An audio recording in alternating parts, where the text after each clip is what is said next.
കുറച്ച് കാലങ്ങളായിട്ട് നമ്മുടെ നാട്ടിൽ നടക്കുന്ന കുറച്ച് കാര്യങ്ങൾ, അതും പെൺകുട്ടികളുടെ ഇടയിൽ നടക്കുന്ന പെൺകുട്ടികൾക്ക് നടക്കുന്ന ദുരന്തങ്ങൾ.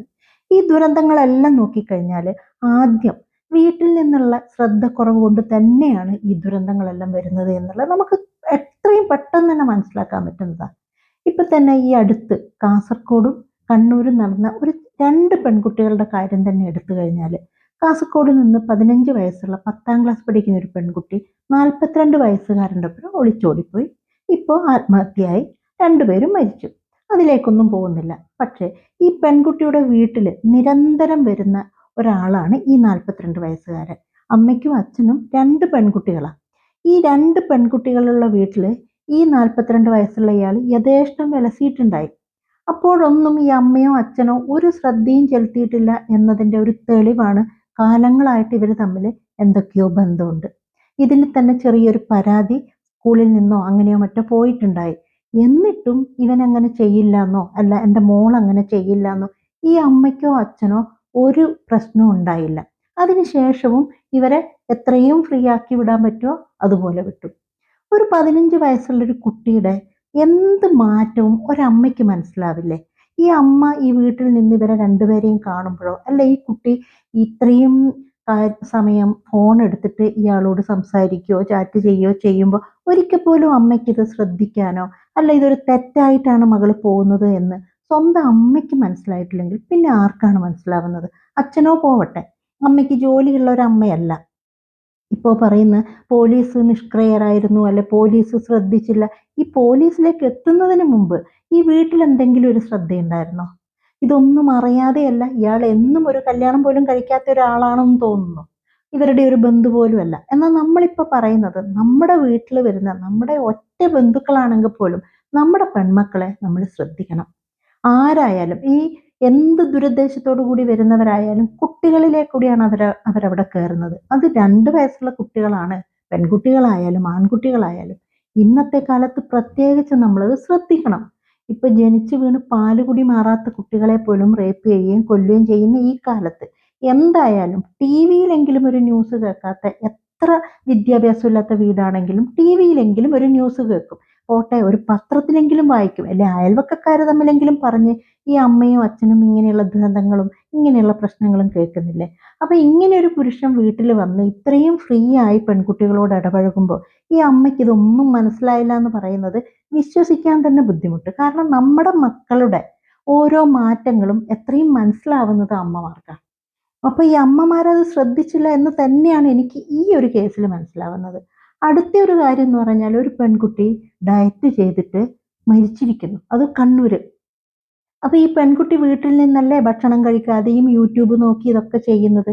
അപ്പോൾ ഇത്രത്തോളം ദുരന്താവസ്ഥയിൽ ഇത്രയും ഗുരുതരാവസ്ഥയിൽ എത്തുമ്പോൾ ഈ അമ്മയ്ക്കോ അച്ഛനോ ഇത് തെറ്റാണെന്നോ ഇങ്ങനെ ചെയ്യരുതെന്നോ ഇതൊരു വലിയ ആപത്തിലേക്ക് പോകുമെന്നോ അതൊന്നും മനസ്സിലായിട്ടുണ്ടായില്ലേ?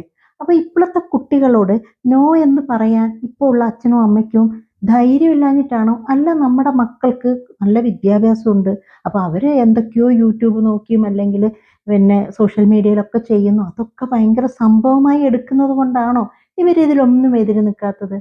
കാരണം ഇതൊക്കെ ചെയ്യുമ്പോൾ എന്തുകൊണ്ടാണ് നീ ഫുഡ് കഴിക്കാത്തത്? ഇപ്പൊ ഈ ചെറിയ കുട്ടിയല്ലേ, 18 വയസ്സല്ലേ ആയുള്ളൂ, പിന്നെ മെലിയാം, ഭക്ഷണം കഴിച്ച് എന്തെങ്കിലുമൊക്കെ ജോലി ചെയ്ത് അല്ലെ എന്തെങ്കിലും എക്സസൈസ് ഒക്കെ ചെയ്തിട്ട് മെലിയ, ആവശ്യത്തിനുള്ള ഫുഡ് വേണം എന്ന് പറയാം. അത് പണ്ട് കാലത്തെ അച്ഛനും അമ്മയ്ക്കായാലും വിവരമില്ലെങ്കിലും ഇന്നത്തെ അച്ഛനും അമ്മയ്ക്കും അത് മനസ്സിലാവും. അവിടെയും വലിയൊരു ശ്രദ്ധ വീട്ടിൽ നിന്നില്ലാത്തതാണ് ഇത്രയും ഒരു ദുരന്തം വന്നത് എന്ന് നമുക്കത് മനസ്സിലാക്കാൻ പറ്റുന്നില്ലേ? അതുപോലെ തന്നെ ഇപ്പൊ 2 പെൺകുട്ടികൾ ഒളിച്ചോടി ബോംബെ വരെ എത്തിയ കാര്യം. അവിടെയും എന്താണ്, ഇതൊന്നും ആരും ശ്രദ്ധിക്കാത്തത് കൊണ്ടുള്ള ഓരോ പോരായ്മയായിട്ട് എനിക്ക് തോന്നുന്നു. കാരണം നമ്മൾ ഒരു പെൺകുട്ടികൾ വീട്ടിലുണ്ടാവുമ്പോഴോ ആൺകുട്ടികളെക്കാൾ ഒന്നുകൂടി മുൻപന്തിയിൽ പെൺകുട്ടികളെ ശ്രദ്ധിക്കും. അവർ ഫോൺ എടുത്ത് കളിക്കുമ്പോഴായാലും എങ്ങനെ ആയാലും നമ്മളത് ശ്രദ്ധിക്കും. ഇവരെന്താ കുറേ സമയം ഫോണിൽ, അല്ലെങ്കിൽ എന്താ നീ പഠിക്കാത്തത്? അപ്പൊ എന്നും നിരന്തരം നമ്മൾ പഠിച്ച് നാളെ നല്ല ജോലി കിട്ടി നമ്മൾ സ്വന്തം കാലിൽ നിന്ന് അങ്ങനെയൊക്കെ നമ്മൾ അമ്മമാര് മക്കൾക്ക് എപ്പോഴും എപ്പോഴും ചെറിയ ചെറിയൊരു പോസിറ്റീവ് കൊടുത്തോണ്ടിരിക്കും. അപ്പൊ അങ്ങനെ എന്താണ് നീ ഫോണിൽ കളിക്കുന്നത്, എനിക്ക് പഠിക്കാനില്ലേ എന്ന് പറഞ്ഞ് ഇടയ്ക്ക് അവർ ഉപയോഗിക്കുന്ന ഫോണ് എടുത്തൊന്ന് നോക്കാനോ, ഇനിയിപ്പോ ഈ ചില അമ്മമാർക്കും അച്ഛന്മാർക്കൊന്നും ഈ ഫോണിൽ കൂടുതൽ കാര്യങ്ങൾ അറിയില്ലായിരിക്കാം. എന്നാലും എന്താണ് ഈ കുട്ടി ചെയ്യുന്നത് എന്ന് ആരോടെങ്കിലും ഒരു അയൽവക്കത്തിൽ ആരോടെങ്കിലും അറിയില്ലെങ്കിൽ എന്താണ് എൻ്റെ മോൾ ഈ ഫോണിൽ കൂടുതൽ ചെയ്യുന്നത് എന്നൊന്ന് ചോദിച്ചൊന്ന് മോൾ അറിയാതെ എപ്പോഴെങ്കിലും മോളൊന്ന് ഫോണ് താഴെ വെക്കുമല്ലോ, ആ സമയത്തെങ്കിലും ഒന്ന് ശ്രദ്ധിക്കാൻ ഈ അച്ഛനും അമ്മമാർക്കും തോന്നുന്നില്ലേ? ഓരോ തെറ്റുകൾ ഇപ്പോൾ അഫാൻ അഫാന്റെ കൊലപാതകം കഴിഞ്ഞപ്പോൾ അഫാൻ രാത്രിയാവുമ്പോൾ ഇതുപോലെ ഉറക്കമില്ലാതെ ഒരു ബാഗും എടുത്ത് പുറത്തു പോകുന്നു. പിന്നെ പുലരുമ്പം വരുന്നു. അപ്പൊ ഈ ഉപ്പ കാണുന്നില്ല. അപ്പൊ മകന് സപ്പോർട്ടായിട്ട് ഉപ്പ പോലും അറിയാതെ മകനെ സപ്പോർട്ട് ചെയ്ത് ഈ ഉമ്മ നിന്നിട്ടുണ്ടായി. അങ്ങനല്ല. നമ്മുടെ കുഞ്ഞുങ്ങൾക്ക് എന്തായാലും എന്തിനും സപ്പോർട്ട് ചെയ്ത് അല്ല അവര് പറയുന്നതെല്ലാം ചെയ്ത് നിന്ന് കഴിഞ്ഞു കഴിഞ്ഞാൽ അവരേത് ഭാഗത്തേക്കാ പോകുന്നത്, അവരേത് തെറ്റിലേക്കാ പോകുന്നത് എന്ന് വീട്ടിൽ നിന്ന് ശ്രദ്ധയില്ലെങ്കിൽ പിന്നെ ആര് ശ്രദ്ധിക്കാൻ? നമ്മളുടെ മക്കളെ നമ്മൾക്ക് ശ്രദ്ധിക്കാൻ പറ്റുന്നത് പോലെ, അല്ലെ നമ്മളുടെ മക്കൾക്ക് ഒരു ആപത്ത് വരുമ്പോൾ നമുക്ക് വരുന്നൊരു നഷ്ടം പോലെ മറ്റാർക്കും ഈ ഭൂമിയിൽ ഉണ്ടാവില്ല. ഇപ്പം നാട് മുഴുവനും സോഷ്യൽ മീഡിയ മുഴുവനും അയ്യോ ഈ കുട്ടി പോയല്ലോ, അല്ലെങ്കിൽ അഫാൻ ഇതുപോലൊരു കുടുംബത്തെ കൊന്നല്ലോ, അല്ലെ ഈ 15 വയസ്സുള്ള കുട്ടി മരിച്ചു പോയല്ലോ, ആ കുട്ടിയെ അന്ന് രക്ഷിച്ചിരുന്നെങ്കിൽ എന്നൊക്കെ ചിന്തിക്കുമ്പോൾ ഒരാഴ്ച കഴിയുമ്പോൾ മറ്റൊരു കേസ് വന്ന അല്ലെ മറ്റൊരു ഇത് വന്ന അതിലേക്ക് മാറി. അതേ സമയത്ത് നഷ്ടപ്പെട്ട വീട്ടുകാർക്ക് ഒരിക്കലും തിരിച്ചു കിട്ടാത്ത ഒന്നാണ് സ്വന്തം മക്കളുടെ ഇങ്ങനെയുള്ള ദുരന്തങ്ങൾ. അപ്പൊ ഇനിയുള്ള അമ്മമാരെങ്കിലും നമുക്ക് കുട്ടികളുടെ കൂടെ ഏത് ജോലിക്കാരി അമ്മമാരായാലും അവരെത്ര സമയം ഫോണിൽ ചെലവിടുന്നു, അല്ലെ അതുപോലെ വീട്ടിലുള്ള മറ്റുള്ള കാര്യങ്ങൾക്ക് ചെലവാക്കുന്നുണ്ട് ഓരോ സമയം.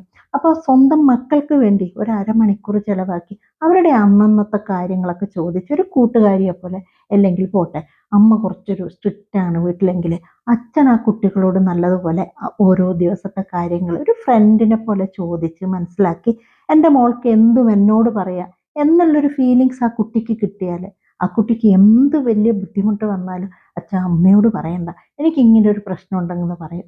അതെല്ലാം നേരെ തിരിച്ച് അച്ഛനാണ് ഭയങ്കര സ്ട്രിക്റ്റ് എങ്കിൽ അമ്മയോട് അമ്മ അച്ഛനെ അറിയിക്കണ്ട, എനിക്ക് ഇങ്ങനെ ഒരു പ്രശ്നമുണ്ട്, അങ്ങനെ തുറന്ന് പറയാനുള്ള ഒരു ഇടം അത് വീട്ടിലുണ്ടാവണം. അതില്ലാത്തത് എന്താണ്?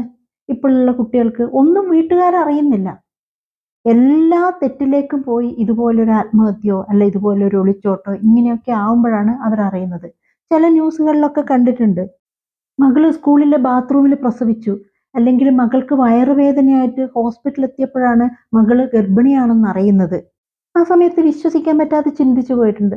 സ്വന്തം മകളുടെ മാറ്റങ്ങള്, അതായത് ശരീരത്തിന്റെ മാറ്റങ്ങള്, അല്ലെങ്കിൽ മകളുടെ ഓരോ ദിവസത്തെ മാറ്റങ്ങള് ഒരമ്മയ്ക്ക് മനസ്സിലാവില്ലേ? എത്രയായാലും ഒരു ഗർഭിണിയായിരിക്കുന്ന ഒരു പെൺകുട്ടിക്ക് ഒരുപാട് മാറ്റങ്ങൾ ഉണ്ടാവും. ആ മാറ്റം ഒരമ്മയ്ക്ക് മനസ്സിലാവുന്നില്ല. അതായത് മകള് പൂർണ്ണ ഗർഭിണിയായി പ്രസവിക്കുന്നത് വരെ സ്വന്തം വീട്ടിലുള്ള ഒരു അമ്മ അറിഞ്ഞില്ല. എത്ര ചിന്തിച്ചു കഴിഞ്ഞാലും അത് വിശ്വസിക്കാൻ പറ്റുന്നില്ല. 10 മാസമുള്ള ഒരു വയറ് എങ്ങനെ ഒരു അമ്മയിൽ നിന്ന് ഈ ഒരു പെൺകുട്ടി ഒളിപ്പിച്ചു? അപ്പൊ ഇതൊക്കെ ശ്രദ്ധക്കുറവായിട്ടല്ലേ നമുക്ക് എല്ലാവർക്കും തോന്നുന്നത്. അപ്പൊ ഇനിയെങ്കിലും ഇപ്പൊ ഒരു 5ഓ 6ഓ വയസ്സുള്ള പെൺകുട്ടികളാവുമ്പം തന്നെ അമ്മമാര് ആ പെൺകുട്ടികളുടെ കൂടെ നിന്ന് എന്തും അമ്മയോട് പറയാം. എന്തും അമ്മയോട് പറഞ്ഞു കഴിഞ്ഞാൽ ഞാനുണ്ട് നിന്റെ കൂടെ എന്നുള്ള ഒരു ഫീലിങ്സ് ആ മക്കൾക്ക് വരുത്തി കൊടുത്താൽ ആ കുട്ടികൾ എന്തുണ്ടെങ്കിലും അമ്മയോട് പറയും. അതുപോലെ തന്നെ തെറ്റിലേക്ക് ഒരുപാട് പോവില്ല. സ്നേഹം അങ്ങനെ കൂടുതൽ ഞാൻ പറയുന്നില്ല. എന്ന് വിചാരിച്ചാൽ എന്തെങ്കിലും തെറ്റ് ചെയ്യുമ്പോൾ സ്നേഹിക്കാഞ്ഞിട്ടാണോ എന്ന് തിരിച്ചു ചോദിച്ചാൽ അതിൽ ചിലപ്പം തോറ്റുപോകും. ഒരുപാട് സ്നേഹിച്ച വീട്ടിലുള്ള കുട്ടികളും ഇങ്ങനെ പോകുന്നുണ്ട്. പക്ഷെ ഒരു പരിധി വരെ വീട്ടിലുള്ള ശ്രദ്ധയും വീട്ടിലുള്ള സ്നേഹവും കുട്ടികളെ ഇതുപോലുള്ളൊരു തെറ്റിലേക്ക് പോകുന്നതിൽ നിന്ന് പിന്തിരിപ്പിക്കും എന്ന് തന്നെയാണ് ഒരമ്മയായ എൻ്റെ മനസ്സിൽ ഇതുവരെ തോന്നിയിട്ടുള്ളത്. അതുകൊണ്ട് ഓരോ അമ്മമാരും നമ്മുടെ വളർന്നു വരുന്ന പെൺകുട്ടികളായാലും ആൺകുട്ടികളായാലും അവരുടെ ജീവിതം അവരുടെ മുന്നോട്ടുള്ള ഭാവിയിൽ ഒരുപാട് ശ്രദ്ധ കൊടുക്കണം എന്നുള്ളത് തന്നെയാണ് ഇപ്പോൾ കണ്ടുകൊണ്ടിരിക്കുന്ന ഓരോ കാര്യങ്ങളും.